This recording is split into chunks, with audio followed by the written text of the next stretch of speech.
Ibrahim Traoré wasn't a man who got surprised easily. Born in the tough streets of Ouagadougou and rising to power through fire and storms, he had seen too much of the world to let emotions shake him, or at least, that's what everyone thought. But that evening, inside the conference hall packed with flashing cameras and impatient reporters, something completely unexpected happened. Something that would make even the stoic Ibrahim lose his words for a moment.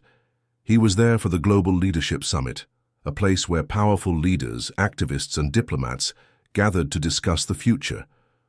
Ibrahim stood tall at the center, answering questions with that calm, firm voice of his. He talked about freedom, about standing up against injustice, about building a future that didn't sell its soul for money. People listened, some admired, and some, as always, judged from a distance. Then she walked in. Jasmine Crockett, the bold American congresswoman who was known for speaking her mind even when her voice shook. She wasn't afraid of the cameras, wasn't afraid of backlash. If anything, she thrived on it. Wearing a sharp navy suit and a confidence that could fill a room, she marched straight toward Ibrahim. No hesitation, no fake smiles. For a moment, the cameras forgot Ibrahim.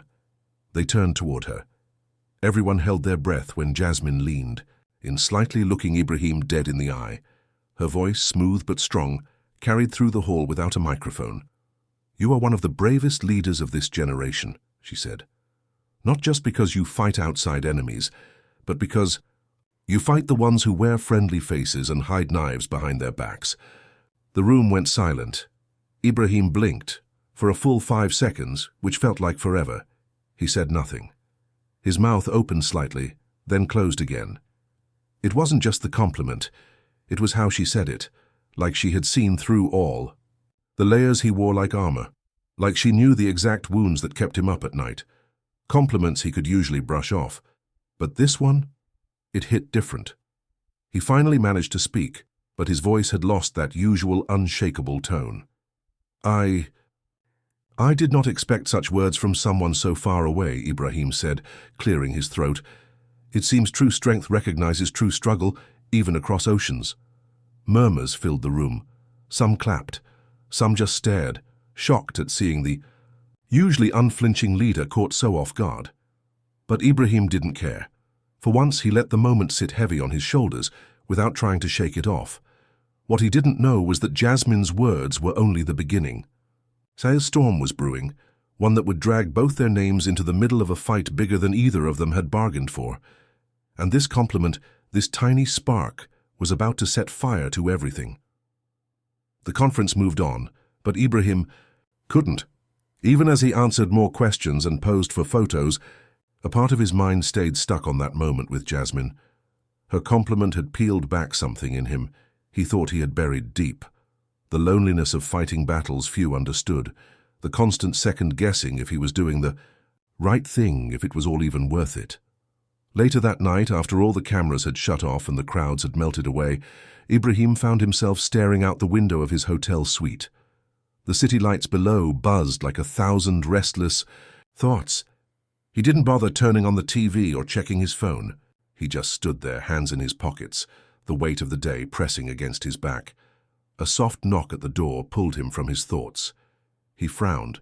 His security usually intercepted visitors, especially after events like this. He walked to the door, opened it cautiously, and there she was. Jasmine Crockett, again. This time no cameras, no flashing lights. Just her and a look on her face that was all business. "Can I come in?" she asked. No hesitation, no pretense. He stepped aside without a word. As soon as she walked in, she turned to face him, arms crossed. "I didn't mean to put you on the spot earlier," she said, "but I meant every word." Ibrahim nodded slowly.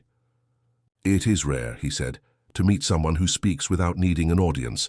She smiled, but there was a tightness to it, like she was carrying her own burdens too. "We don't have time for fake smiles anymore," Jasmine said. "Not with what's coming." Ibrahim's jaw tightened. He didn't like vague threats or dramatic warnings, but something in her tone, serious, low, almost urgent, made him listen. "You're making powerful enemies," she continued, lowering her voice. "Not just in Africa, not just at home. The kind of enemies that don't show up in elections or debates, the ones that destroy from the shadows. Ibrahim didn't flinch. He knew. Of course he knew. He had already felt the chill of betrayal from supposed allies, had seen friendly nations send aid with one hand while stabbing his country's future with the other. "Why are you telling me this?" he asked carefully. Jasmine stepped closer. "Because you're not the only one fighting. And because you're about to walk into a trap so big, even you won't see it until it's too late." For a long moment, they just stood there, the silence thick and heavy between them. Out in the city, a siren wailed, distant and lonely. Ibrahim finally spoke, voice low and even. "Tell me what you know." Jasmine pulled a small flash drive from the inside of her jacket and placed it on the coffee table. "Everything you need is in there," she said, "but be careful who you trust once you open it." Without waiting for a thank you, she turned and walked out, leaving Ibrahim alone again, staring at a tiny piece of plastic that could very well decide the fate of everything he had fought for. He picked up the drive, weighing it in his hand. For the first time in a long time, Ibrahim Traoré felt something creeping up his spine that he refused to name: fear. Ibrahim stared at the flash drive for a long time, as if it might explode, in his hand. Finally, with a deep breath, he slid it into his laptop. The screen flickered for a second, then a single folder appeared, "For your eyes only." He clicked it open. Inside were hundreds of files. Secret agreements, encrypted communications, hidden recordings. Names he recognized instantly popped up. Politicians, businessmen, even leaders from countries who had once called him brother. They weren't just planning to discredit him. They were planning to erase him. Burkina Faso was just a pawn in their game, a resource to be stripped, a people to be controlled, and Ibrahim Traoré, he was the obstacle they needed to crush. One file caught his eye, labeled simply Operation Blackout. His fingers hovered over the mouse for a second, then clicked, a video played. Grainy footage, obviously taken in secret. He saw American operatives, European agents, and a few African leaders he had once trusted sitting around a long table. Their conversation was brutal, cold, and clear. "Traoré's influence must be neutralized," one voice said. "We need chaos. We need the people to turn against him before the elections." Another added, laughing, "Cut off the head, and the body will fall. We don't need another Sankara myth inspiring rebellion." Ibrahim's stomach twisted. He leaned back in his chair, feeling like the room itself was closing in. They weren't just targeting him. They were targeting the entire dream he had been fighting to build. Independence, dignity, a future that wasn't chained to foreign banks and backroom deals. He slammed the laptop shut, breathing heavily. Anger burned hot in his chest, but he forced himself to stay calm. Rage was exactly what they wanted. A reckless move, an excuse to label him as unstable, dangerous. He needed a plan, and he needed it fast. His phone buzzed violently on the table, dragging him out of his thoughts. He picked it up. Unknown number. Normally, he wouldn't answer. But something told him this wasn't a normal night. "Hello?" he said cautiously. A voice, distorted but urgent, came through. "You don't know me, but I know you. They're already moving. You have less time than you think. If you want to survive, meet me at the old bridge. Midnight. Come alone." Before Ibrahim could ask a single question, the call cut off. He stared at the phone. Was it a trap? Probably, but sitting here doing nothing was even more dangerous. He glanced at the clock. 11:15 p.m. He had 45 minutes to decide whether to trust a stranger or to sit still and wait for the knife he knew was coming. Without another thought, he grabbed his jacket, tucked the flash drive deep into his pocket, and slipped. Out the hotel room's back entrance, blending into the shadows. The night outside was heavy and humid. Clouds hid the stars, and the streetlights buzzed like tired insects. Ibrahim pulled his cap low over his face and kept moving, every step tightening the knot in his gut. The old bridge loomed ahead, a crumbling skeleton from the city's forgotten past, a place no one went anymore. Perfect for a meeting no one was supposed to see. He approached cautiously, every sense on high alert. The wind rattled broken metal beams overhead. Then, from the darkness, a figure stepped out. Covered head to toe in a black hoodie and jeans, the person didn't move any closer, just stood there, hands visible, empty. "You're late," the figure said, voice low, steady. Ibrahim didn't waste time with pleasantries. "Who are you?" he demanded. The figure pulled back the hood, and what Ibrahim saw made his blood freeze. It was someone he thought he would never see again, someone he believed was dead. For a moment, Ibrahim forgot how to breathe. Standing there, under the broken beams of the old bridge, was Musa Diarra, his old comrade, his brother in arms. From the revolution days, the man who had supposedly died 3 years ago during an ambush that left half their unit slaughtered. Ibrahim took a cautious step back, heart thudding against his ribs. This is not possible," he said, voice low and sharp. Musa gave a half smile, the kind that didn't reach his eyes. "Death is cheaper than betrayal these days," he said quietly. "But I didn't die, Ibrahim. I just disappeared when I realized what was really happening." Ibrahim's mind raced. Questions tumbled one after another. "You were shot, we buried you, we mourned you," he said.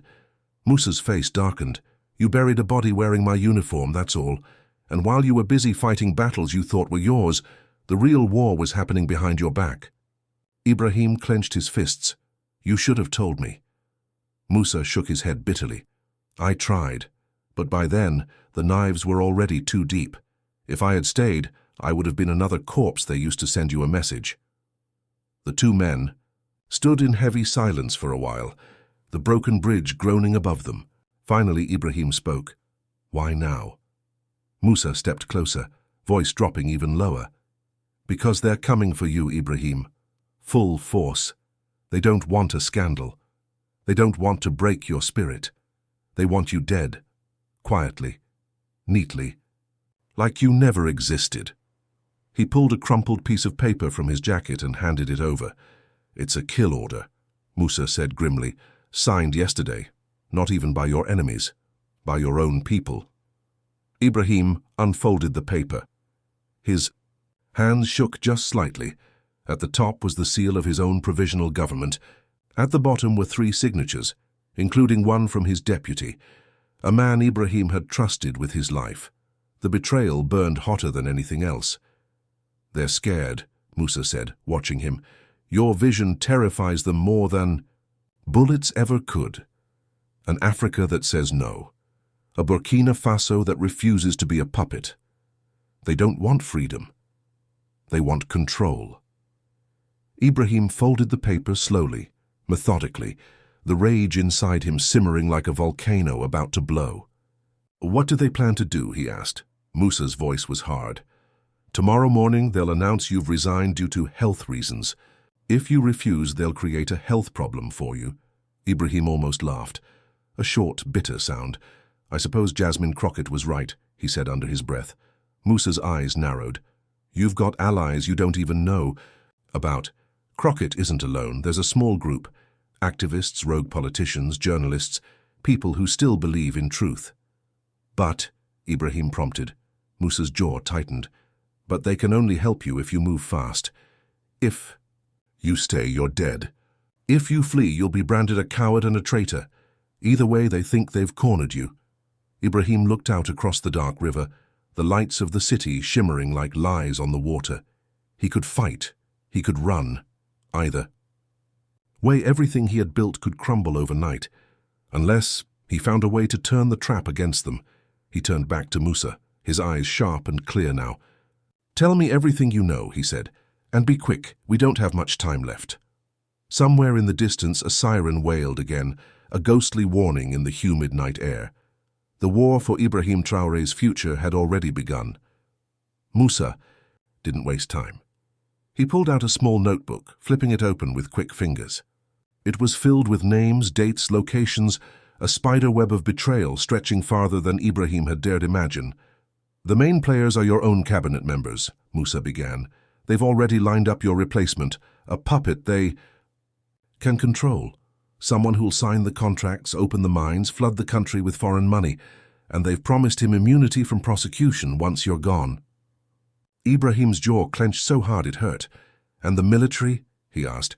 Musa gave a grim nod. "Split. Some are loyal to you. Others have been bought. They've been promised promotions, foreign training, fat bonuses. You know how it works." Ibrahim did know. He had seen it happen in other countries. Heroes turned into villains by whispers. Governments toppled without a single shot fired, all because of greed and fear. "The press?" he asked, though he already knew the answer. "Mostly against you," Musa confirmed. "They've already written the headlines. Traoré resigns amid health crisis. A peaceful transition for Burkina Faso. They'll spin it like you chose to leave, to focus on your well-being." Ibrahim laughed under his breath. There was no humor in it. "And if I announce the truth?" Musa's face was stone. "They'll say you're paranoid, unstable, maybe even accuse you of plotting a coup. They've laid every trap you can think of, Ibrahim, and a few you haven't." The air between them grew heavier. Even the river seemed to hold its breath. "So what do you suggest?" Ibrahim asked finally. Musa leaned in, voice low and urgent. "You need to flip the script. Use the summit tomorrow." "You're scheduled to give a speech, right?" Ibrahim nodded slowly. "Good," Musa said. "Go ahead with it, but not the one they expect. Expose them. Name names. Show the world the truth before they can silence you." Ibrahim hesitated. It was bold, risky. If he misstepped even slightly, they'd drag him off that stage in front of the whole world, or worse. "You think they'll just sit and let me?" he asked. Musa's eyes gleamed. "No, they'll panic. They'll try to shut you down. But that's when you hit them with the recordings, the documents, everything you have." "And if they kill me before I reach the stage?" Musa smiled thinly. "You're not going alone." From the shadows behind Musa, 3 more figures emerged. Men and women Ibrahim barely recognized at first. Former soldiers, activists, people who had vanished over the years, presumed dead or defeated. They were here now, battle-scarred but determined. "We've been building a network for years," Musa said, "waiting for the right moment. This is it. Stand and fight, Ibrahim, or fall and be forgotten." For a long moment, Ibrahim said nothing. He just looked at them, his ghost army, and felt a fire spark inside him. He was tired of running, tired of playing by their rules. Tomorrow he would make them hear him, whether they liked it or not. "Tell everyone to be ready," Ibrahim said, his voice steady like steel. "Tomorrow we burn the lies to the ground." The wind picked up, tearing through the broken beams of the bridge like a warning.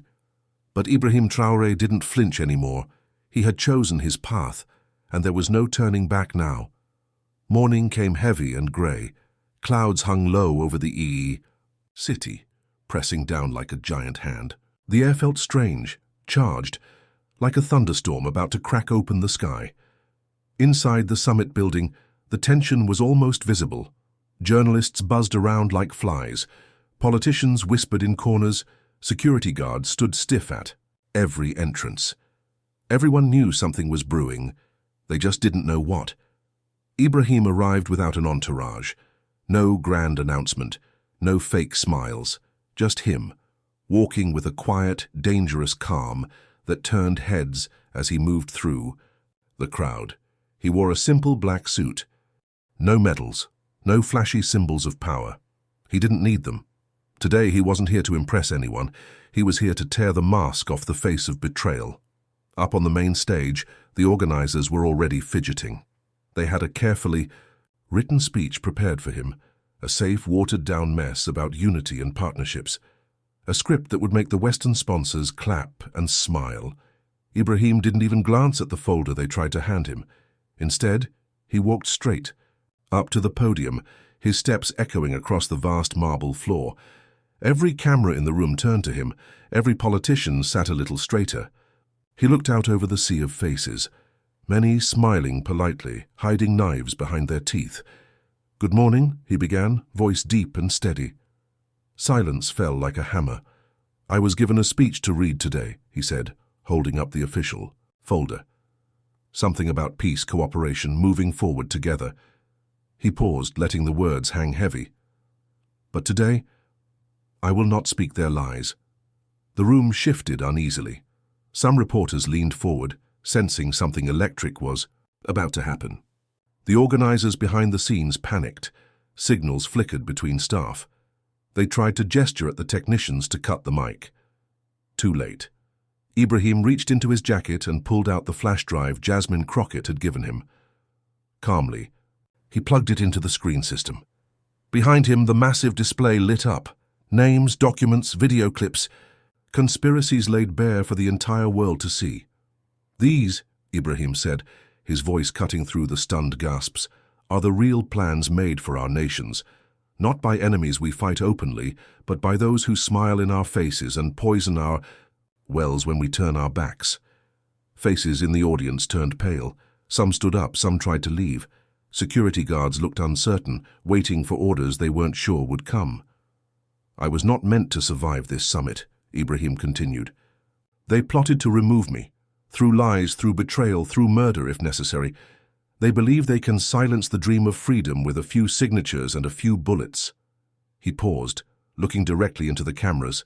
But freedom, he said, his voice rising, is not a man. It is an idea. And ideas do not die with bodies. They live, they burn, they inspire. Behind the scenes, chaos exploded. Phone calls, orders barked. But the crowd was already shifting, murmuring, growing louder. The spell was breaking. Suddenly 3 guards pushed toward the stage, guns hidden under their jackets.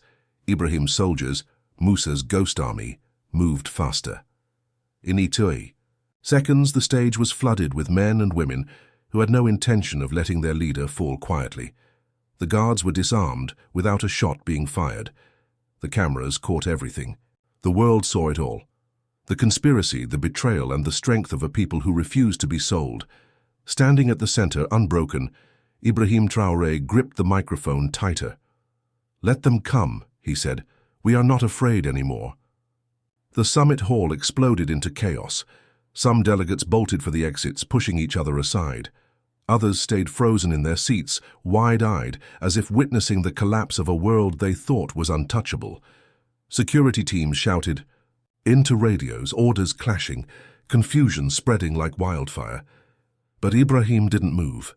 He stood steady at the podium, the screen behind him still flashing document after document, showing years of betrayal that could no longer be buried. Every second the truth stayed up. There was a knife in the heart of their lies.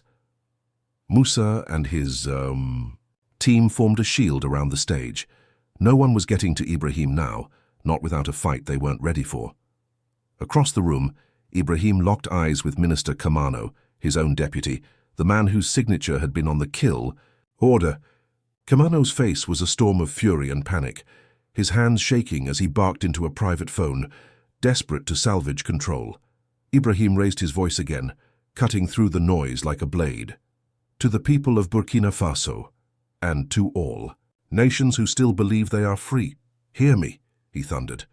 "We have lived too long under the boots of those who call themselves allies, only to find chains wrapped around our necks." The cameras stayed locked on him. News stations around the world didn't dare cut away. Social media exploded. Millions of people were watching, recording, sharing. "Today we tear off those chains," Ibrahim roared. "Today we say no more." Suddenly the lights in the hall flickered, once, twice, and then the whole room went black, an intentional blackout, the final desperate move of a collapsing regime. For a few heartbeats, darkness swallowed everything. Shouts, running footsteps, the thud of security forces moving blindly. Then flashlights burst into life, but they didn't belong to the summit organizers. They came from the crowd, ordinary people, journalists, activists, shining their phones toward the stage like 1,000 tiny torches. They would not let this moment be erased. In the glow of their light, Ibrahim's silhouette stood tall, a lone figure against the quay. Darkness. "They can turn off the lights," he said, voice low but carrying, "but they cannot turn off the truth." A roar built from the crowd. Fists raised, chants echoing off the walls. "Vérité, liberté, Traoré, vérité, liberté, Traoré, truth, freedom, Traoré." Across the world, TVs and phones showed the scene. a leader standing alone but unbending, a people refusing to bow. Gunshots cracked somewhere outside and wild, panicked, not organized. The system was crumbling faster than anyone expected. Musa moved to Ibrahim's side. "We need to move," he whispered urgently. "They'll try to regroup. They'll come harder now." Ibrahim nodded, finally stepping back from the podium. He had planted the seed. Now it would grow with or without him. The group moved quickly, slipping through a hidden service door that Musa's team had secured earlier. Through the dark, abandoned halls, they made their way toward the underground exit. Ibrahim could still hear the chants behind him. Growing louder, more furious, the people had seen the truth, and once you see the truth, you can't unsee it. As they reached the street, Ibrahim paused one last time, looking back over the city skyline. A city trembling on the edge of revolution. He knew the hard part wasn't over. No, it was just beginning. But for the first time in a long time, Ibrahim. Traoré smiled, not the tight, careful smiles of diplomacy, but a real one. Because no matter what happened next, today, he had made history. The streets outside the summit were already alive with energy. Word of Ibrahim's speech had spread faster than any bullet ever could. Thousands of people, students, workers, even soldiers, were gathering in clusters, some waving homemade signs, others just standing together in stubborn defiance. "What now?" Musa asked as they ducked into an alleyway, avoiding the few scattered police patrols still loyal to the crumbling order. Ibrahim didn't answer right away. He could feel the air around him crackling, fear, hope, anger, all mixing into something raw and powerful. "Now we finish what they started," he finally said. By morning, every major city in Burkina Faso was awake. Spontaneous marches filled the streets. Protesters stood shoulder to shoulder, chanting for change, demanding accountability. The old government tried to hold press conferences, tried to spin the events, but nobody listened. The people had seen the truth. They didn't want more lies. One by one, politicians resigned, cabinet members fled, embassies closed their gates, unsure of which side would survive the storm. And through it all, Ibrahim didn't hide. He walked openly through the streets. No bodyguards, no bulletproof cars. The people formed a wall of protection around him, moving with him wherever he went, chanting his name, holding up banners that read, "We are Traoré." No more puppets. Freedom is not for sale. But victory wasn't clean. The old regime didn't vanish quietly. There were skirmishes, arrests, dark nights where unknown gunmen prowled. Some of Musa's men were wounded. A few never made it to see the sunrise. And every loss weighed heavy on Ibrahim's shoulders, each face another reminder that freedom came with a price. 2 weeks later, Ibrahim stood once again on a stage, this time in the heart of Ouagadougou's biggest square. No summit. No diplomats, just the people. He looked over the crowd, tens of thousands strong, and for the first time he didn't feel alone. He took the microphone and spoke in a voice that carried without needing to shout. "They tried to buy our future," he said. "They tried to sell our dignity. But we are not for sale." The roar of the crowd shook the ground. "We are not perfect," he continued, "and the road ahead will not be easy, but it will be ours. Built by our hands, walked with our feet, guided by our dreams." Tears pricked the corners of Ibrahim's eyes, but he didn't wipe them away. This was not a moment to hide his heart. This was a moment to show the world what real leadership looked like. Not polished lies, but raw, wounded, fighting truth. Somewhere in the sea of faces, he spotted Jasmine Crockett, standing quietly, a small, proud smile on her face. She had lit the spark. He had carried it into fire. Now it was the people who held the flame. "Long live the people!" Ibrahim shouted. "Long live Burkina Faso!" The chant rolled back at him like thunder. "Long live the people! Long live Burkina Faso!" As the sun broke through the heavy clouds at last, casting golden light over the square, Ibrahim Traoré knew one thing for certain. They had tried to silence him with betrayal. They had tried to bury him with lies. But instead, they had made him unstoppable, and history would never forget what happened when a man chose truth over survival. not ever.